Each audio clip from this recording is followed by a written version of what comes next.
everyone, I'm Shanna. Welcome back to this channel, and this is Lebo. He is a fourth year, which means final year medical student, also at UBC Medical School. I think my favorite things, at least, have been like the actual sort of like doing things. So I started my third year off with surgery, and I loved it. Like I loved that rotation. Just so exciting. I don't know. I would wake up just pumped around. It'd be like 5:30, and I'd be like, okay, let's go. I liked, especially in surge, just like seeing people made well in such a quick kind of time and fashion. Like I remember like my first call shift, we had a guy come in with cholecystitis, and he just looked bad. He was there with his family and stuff, and he was like barely talking to us. He was just out of it. And the next day, so we operated that night, and the next day I went to go round, and I look into his room, and he's not there, and I'm like, oh man, where did this guy go? And there's a guy walking around the ward, doing laps, coming from the bathroom, and he's just 100%, right as rain, just full of energy. And I'm like, yo, what? This is incredible. Just the kind of immediate impact and seeing those results almost so quickly. Yeah. Granted, that's a more kind of specific example, but I think that was one of the things about surgeries that I really liked, as far as the ones that have that sort of power to do a real tangible amount of good very quickly. Mm-hmm. The actual OR environment itself, I really liked it. I don't know, man. Some people hate the OR. Some people just hate going in there, scrubbing in and standing around and maybe wielding the camera and getting asked a couple of questions and then maybe closing stuff. But yeah. I really enjoyed it. I don't know. Something about it was just cool. I don't know if it's just I'm a fanboy and there was a lure there, but it's just an incredible sort of experience. The surgery part, you like the people part. What is the beauty of the OR? The actual surgery part's always cool. When I rotated, I did gen surg, and then I did ortho. I did urology and thoracics, and they were all great.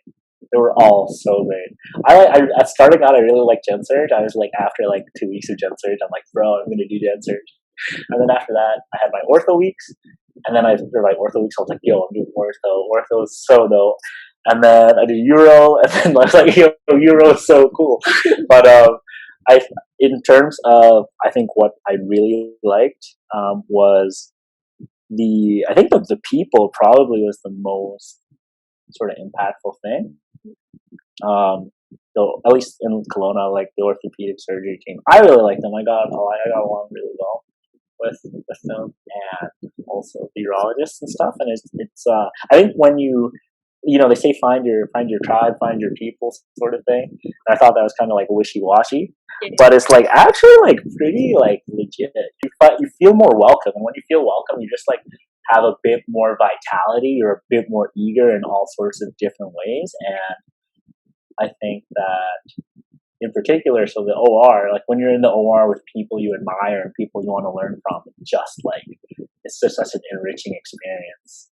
And then when you get to use your hands a little bit, even if it's just closing up ports, or even they get you with the scissors or with the stapler, I don't know, for me, it's I think there's a meme of when if your dad's building or constructing something and you have to hold the flashlight for him, and it's you feel you're a 6-year-old kid and you're helping your dad. I don't know if it was like that for me, but it felt being able to witness something really cool and powerful, and then also being able to help. People make surgery sound super intimidating, but I'm comforted and excited by the fact that you found it so exciting and fun. And I guess it depends, and not everyone's gonna love it, and no one has to. But I'm excited that someone out there loves it and is so freaking excited by it. So I look forward to that. I think consistently talking to classmates and stuff, they really enjoyed their surgical blocks. Any tips for doing doing well in surge? Online med ed was super helpful. I before, but whatever you're starting on, if you can go through online med ed and just run through the videos for that rotation, it's just such a good way of conceptualizing things and figuring out what's high yield. So doing that for surgery, I think, is super helpful. Watching all the videos before you start the rotation? If you can. Because, they'll tell you, hey, look up this church, this Churchill's textbook, or I like surge, but reading those puts me to sleep. But those videos are very, very like helpful. Collected some questions from classmates. They said like, how much do you really need to prep before each rotation? Everyone's kind of got their own, you know, individual strengths and affinities. So, you know, there's a couple of different strategies. Some people just like to play to their strengths, so they'll prep hard for things they really like and things that come easy to them. And other people like to sort of be all rounded or well-rounded. And so if you know you're strong in something, you spend more time on something your weekend, which is probably like the more conservative thing to do. So, you know, how much do you have to prep? A lot of it's kind of like you prep as you go in a way too. Like if we're talking about each of the different blocks, so I'd say surgery, if you come in with a base foundation, like using online med-ed, and then from day to day as you see things, write them down. Like you keep like a little book or something like this in my pocket all the time and just write stuff. Another thing I do, get little index flashcards from Staples or Shoppers Drug Mart, and then get a key ring and hole punch them. And then like I would just like make flashcards on the go. So like, you know, here I've got the use of methadone in pregnancy and stuff because we saw like a case like that. So as I'm on the ward, like I just write down a topic for that day.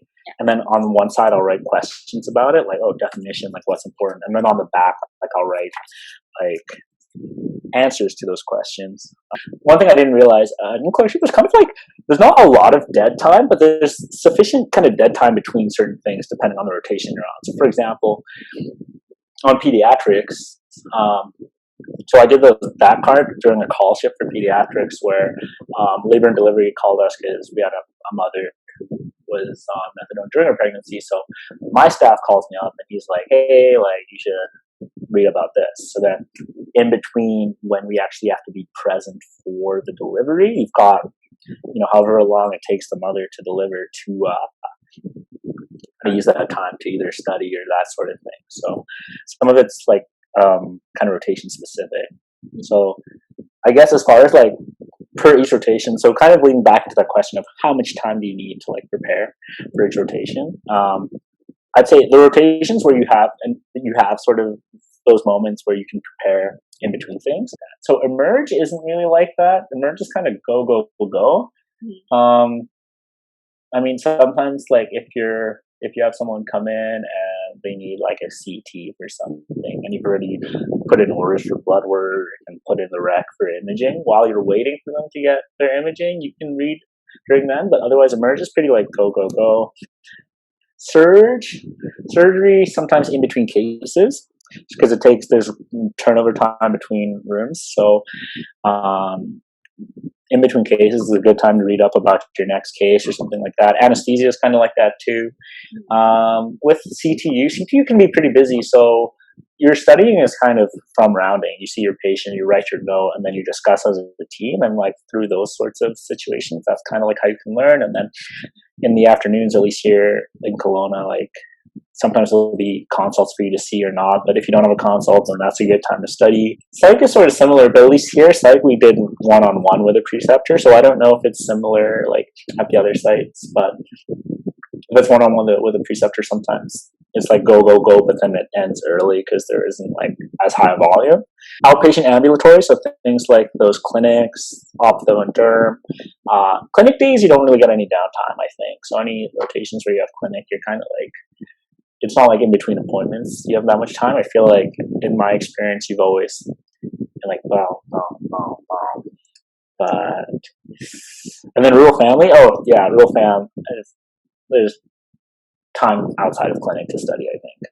I don't think you have to feel like you should come into a rotation knowing like everything. A lot of it is kind of learning on the job. Someone asked, like, I'm kind of feeling overwhelmed and nervous at the start of clerkship. How do you deal with preceptors' expectations and feeling like you don't know anything? Well, I don't know. Just for me, that's kind of like inevitable. Like I daily, I'll like come in being like, man, like I hope I, know some stuff. And like I think sometimes as med students we're a little bit type A or neurotic. I don't know, but we actually kind of know more than we think we do. Or we have the ability to kind of learn it. And so if someone's feeling like super nervous about preceptors and that sort of thing,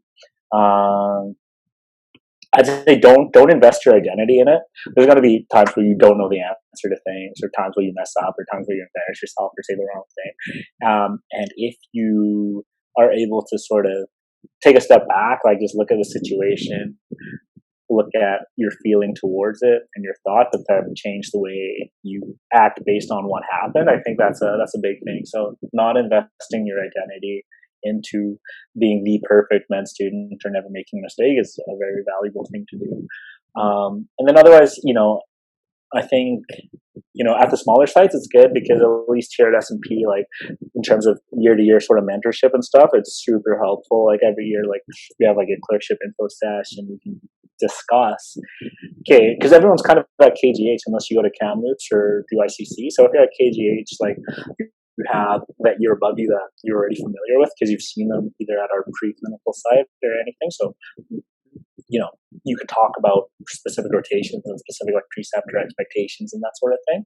Whereas, I don't know, I think in band you probably can, but you guys have like so many sites and stuff like that. So maybe it can be difficult to like know, oh, who's in the year above me that went at this hospital and with this guy? Because there's so many more people too. Whereas at a site, like, there's less preceptors to know about and there's more people to ask regarding a certain rotation or preceptors. So those are sort of things that can help you mitigate anxiety. Surgery at St. Paul's, to try to find someone who's just like in your year, the year above me, to be like, hey, like, how was it? Or even if I can even narrow down to like know exactly what preceptor, to see if there's someone with the same preceptor, and just be like, do you know what they expect from you, what they like to pimp you on, and that kind of like thing. Yeah, either you're above or as so one thing we have is like we have a little Facebook group called the D Block Support Group. So I was in A Block and I have a group with people in D Block. So they do a rotation right before I've done it and stuff. So as I'm leading into a rotation, we can just message each other and ask questions like, hey, you were just on this, like any tips, what do you suggest? And it's been super helpful. Yeah. What is the best thing to ask them? Just like, what do they expect you to do? Ask them like, what are you expected to know beforehand, or like, what do you usually like to ask your friends? Yeah, that's usually what I ask. Like, I'll ask, oh, like, have you done this before? How did you find it? What are the expectations? Anything you wish you would have known beforehand? I think this other question was the same idea. I don't know if we need to answer, but like, are we given a number of chances to be forgiven if we kind of screw up? Things like writing a soap note, how to write the note, that kind of thing. Yeah, I mean, I don't know. I feel like there's infinite amounts for forgiveness in that because you're gonna mess up and you're gonna make a mistake during something, and like that's totally understood and kind of expected. So there's no 3 strikes and you're out. At least as far as I know. Like I don't know, man. It might be different in Vancouver, but at least here it's very like. Very forgiving. Yeah, I like to think it's probably the same. Like, yeah, probably. At every point, someone was like where we're at. But as much as like I see them as godly and they know everything. Like there is always that point where they're like, I don't know either. So it'd be nice forgiving for sure. Actually, any tips on peds? I'm also on peds too. For UBC, we have the aquifer clip cases or whatever they're called. Those are really good. They're kind of long, and there's actually a minimum amount you have to do. I think it depends on site. In Kelowna, we have to do at least 20 out of the 32. Those are good. Peds is a very seasonal kind of rotation. If you're doing it kind of in the fall, winter, you'll see a lot more like sort of a lot of like the viral respiratory illnesses and stuff. So you'll get your bronchiolitis and those sorts of things, and you'll be really good at those. If you're having it in the summer, like I am right now, like it's knock on wood, it's chill. Everyone's happy and healthy, so we aren't seeing anything too crazy. But we did have some like interesting cases. But as far as like tips for peds here in Kelowna is different too. Like we just do peds CTU the entire time, and I think in Vancouver you guys do some CTU, but then you also do some clinic, and so I think there's a bit of variety in what you guys actually do and see. But no, I think the one thing that feedback I got, and this can apply in general, not just to peds, but clerkship is designed to be as thorough as possible. Like you are given the space and opportunity to be as thorough as possible. So, never forsake speed. or never forsake being thorough for speed. So like, there are rotations where you'll get evaluated on how fast you do things. Emerge is one of them for sure. But, like it's better to be slow and effective. And as you keep doing it, you'll get faster than to start out fast and miss things and things. When you do your physical exams, do like your entire physical if you can. Like run through all your systems, even though it's not necessarily what you're looking for. Like just practicing going through that and getting that muscle memory is invaluable, because you're only going to have less time as med goes on. So use third year to just take as much time as you want. I had a research mentor. He's an ENT surgeon, and he was telling me in his third year, his first like CTU history and physical took him 2.5 hours, and he told me he was like at the time he was like, I don't know like how on earth we're supposed to do things faster than that. But then with time you just get more efficient and stuff. But yeah, start slow and don't feel like you have to rush, and before you know it, you'll just be trucking along. No, take advantage of being a student and being a learner for sure. I remember people would tell that to me, and I would be like, I don't know what that means. But now that I'm getting closer to the end of year 3, like I definitely realize and kind of appreciate how low the bar is for students, and how much freedom you're given to just really develop that foundation for later rotations. Any other like stories that really stuck, or moments that stuck with you from clerkship? One of the coolest things, at least about the process of clerkship, was just kind of like seeing, am I, what am I good at, what am I bad at? So like as far as, for example, like the imposter syndrome thing, look, I don't know. People tell me everyone gets imposter syndrome. I don't know. I know for sure I've had or have even currently have imposter syndrome. And like I used to tell one of my friends, like, it's not imposter syndrome if you're actually an imposter. And I had definite days where I just felt like I am so like out of my depth. All my classmates like know their stuff like way better than me. Like I feel like I am clawing and reaching and just trying my best to keep up with things. Like I'm not cooking, I'm not going to the gym, like it's all takeout, and I'm like barely getting along. But I think being able to go through that process and sort of take a self inventory and see, okay, like I'm feeling this way, but like why? Like where is the disconnect? What's the goal? Where am I at? And like how can I get there? How can I improve things? It's really good. And then like I've had some really good like close friends too in like upper years and stuff, as well as in like my year, that being able to just be open with and say like this is like where I'm struggling, and like at least for me right now, like I'm not sure what to do, and like having them be able to walk through things with me has been awesome.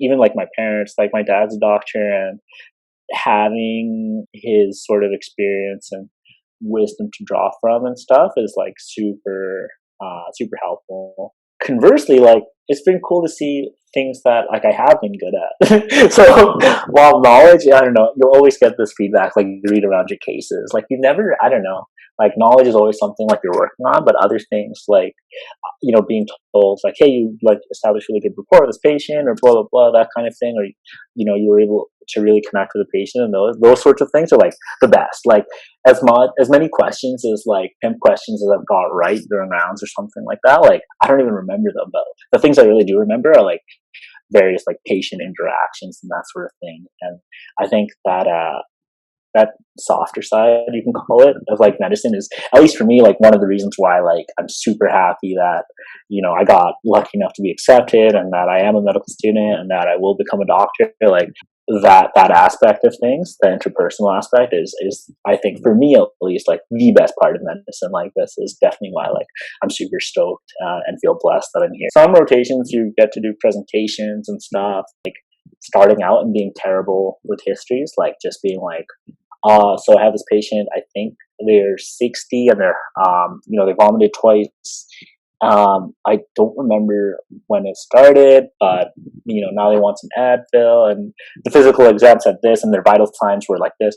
I'm like just being so lost, and then going from that into saying, okay, I have like my ID statement. This is a person who was feeling well up until this time, and then from that time until now, this is the course of events that happened. They're presenting now because of this specific reason. Their goals for this visit are ABC, and then like being able to sort of relay and tell that story in a systematic, organized fashion is also a very big key of third year. It's a very big key and very important. And so, getting feedback, finding things to work on, and then actually becoming better at it, that's a gratifying feeling for sure. That's cool, because as I present, it's always like a mess, and so yeah, it just happens over the year. Or that's what this year is for, basically. Exactly. But we don't think about, like, what is planning for fourth year involved? The things they tell you are, knowing your stuff is good, but be someone that they want to work with and they want to have as part of their residency family for the next 5 years or 2 years. What does that mean? Like, no one actually tells you, like, but, so from a rotation standpoint, those sorts of things, be the first one in, last one out, that sort of stuff. But I mean, logistically, like you got to figure out living stuff, so like accommodation, traveling, all that stuff. It's a huge black box, and then there's CARMs too.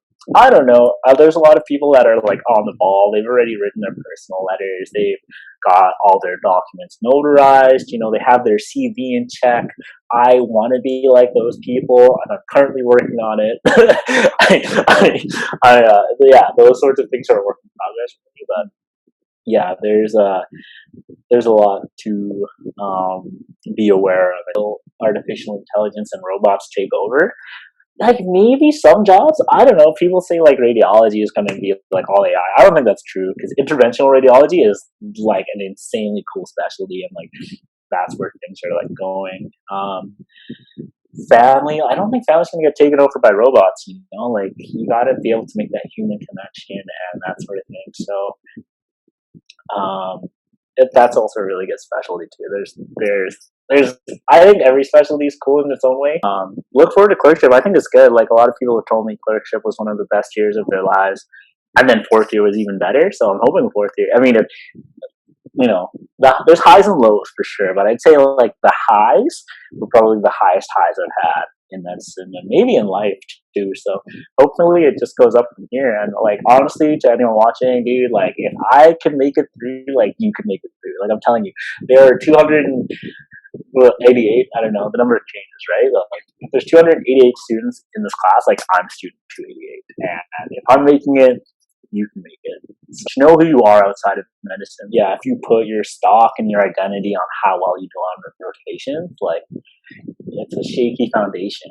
Sometimes people just don't like you or vibe with you, but and there's nothing you can do about that. But if you know who you are, if you're grounded in that, then you'll be unshakable. I guess it depends on the person. For me, I think the biggest parts for me are probably like my faith, my friends and my family and that sort of thing. Like always checking in with them and that sort of thing, and just like having that be an integral part of either like my morning routine or my nighttime routine, whether it's like just taking inventory of how the day went and how I process the day even outside of medicine. Like some people have like gratitude journals or that sort of thing too. Like for me, it's like a bit of that. It's a bit of talking with.